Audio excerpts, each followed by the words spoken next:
Pendant que le reste du monde forge des armes et se battent, un petit groupe d'hommes fuit guerre, volcan, famine et laisse tout derrière eux. Portés par le vent du sud, ils dérivent des semaines entières jusqu'à un petit matin, derrière la brume, des formes apparaissent, relevant au loin la silhouette d'une île immense. On m'a dit que les Malgaches venaient de la mer, je crois bien qu'ils ont raison.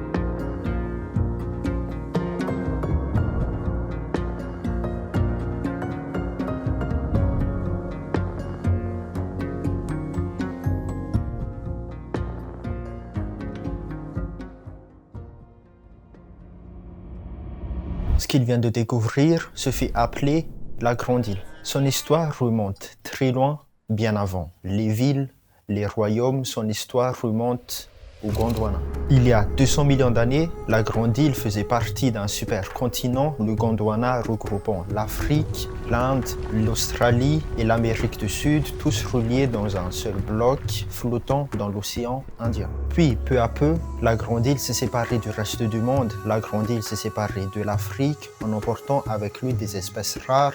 Ici, la nature suit ses propres règles. Les lémuriens ont remplacé les singes et les baobabs ouvrent leurs bras pour faire gloire à la nature. Vers le 7e siècle avant Jésus-Christ, un peuple de navigateurs venus d'Indonésie traverse l'océan Indien. Lorsqu'ils posent enfin les pieds sur le côte nord-ouest de la Grande Île, leurs yeux s'écarquillent. Devant eux, des forêts immenses, des montagnes qui se perdent dans les nuages. Ils sont épuisés, mais leurs cœurs battent avec force. Ils le savent, ils ont réussi à fuir la guerre et la famine. Et ici, ils peuvent enfin construire leur avenir. On les appelle les Taola.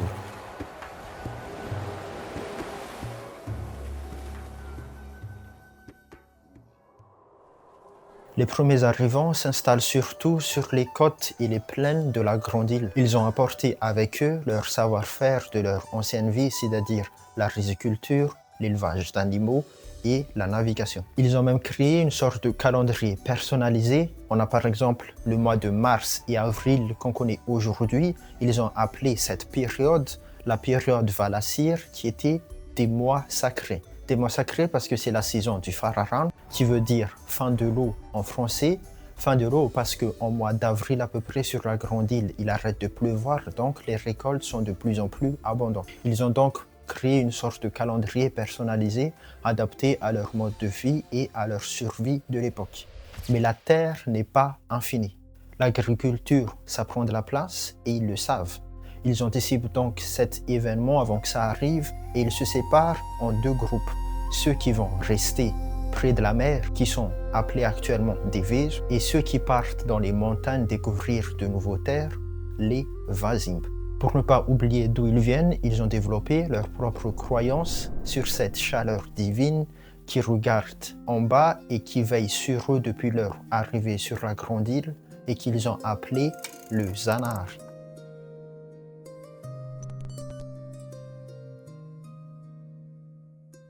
Et si le jour, le Zanahar veille sur les hommes, la nuit, des légendes et des mythes prennent vie. On a par exemple la légende du Chinbe, un grand qui garde jalousement ses richesses dans une caverne et qui dévore quiconque qui essaye de la lui voler. Et personnalisé pour les enfants, ça mange des enfants quand ils sortent la nuit. On a aussi la légende de Kakibemas. Lui, il prend les yeux des enfants qui jouent avec le feu la nuit. C'est pour les éviter qu'ils puissent au lit. Les excuses sont bonnes. Chaque légende a sa leçon à transmettre.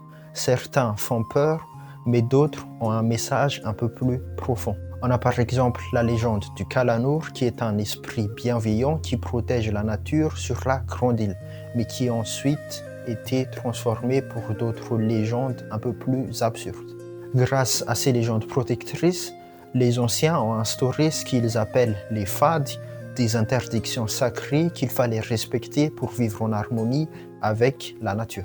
Le temps passe et les enfants se comptent le traversé de leurs ancêtres pour leur avoir donné la liberté qu'ils ont actuellement acquise.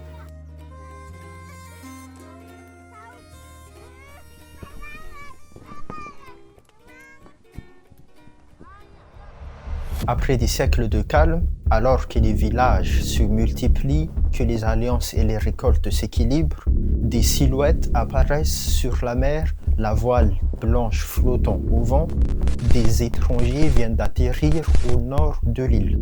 Ce sont des commerçants venus du Moyen-Orient. Officiellement, ils sont là pour la bonne cause, pour la bonne foi, ouvrir la grande île au commerce international. Alors, ils construisent des ports, des bateaux, et en quelques siècles, une cité vient d'apparaître, Vohemar et Mailaka. Mais on est au Xe siècle, et le marché le plus lucratif pour un commerçant, c'est le marchand d'esclaves, c'est l'esclavagisme, et en plus de ça, c'est légal. Alors des villages sont pillés, des hommes, des femmes et des enfants arrachés de leur famille, échangés contre quelques sacs et un peu d'alcool, et peut-être aussi des fusils. On perfectionne les arts, on construit des royaumes pour piller les villages d'à côté. On tisse des partenariats avec nos envahisseurs à défaut de pouvoir s'enfuir. On échange nos coutumes, on oublie nos traditions parce que le survie passe avant les idéologies. En faisant mes recherches là-dessus, je me suis rendu compte que notre façon de compter les jours actuellement et les semaines viennent de ces nouveaux arrivants-là. Al-Ahad, qui est dimanche en malgache, c'est Al-Ahmad qui veut dire jour de Dieu au Moyen-Orient. Les siècles passent et le vent change.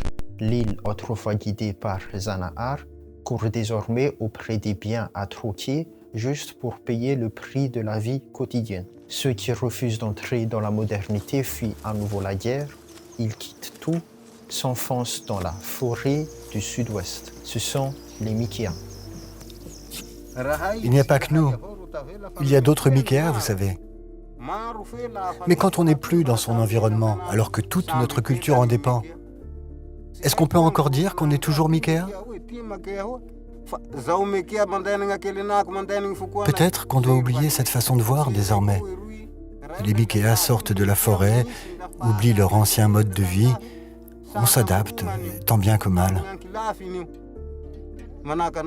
À l'ouest, d'autres choisissent de survivre en donnant naissance à la plus grande royaume de Madagascar, le royaume Sakalav.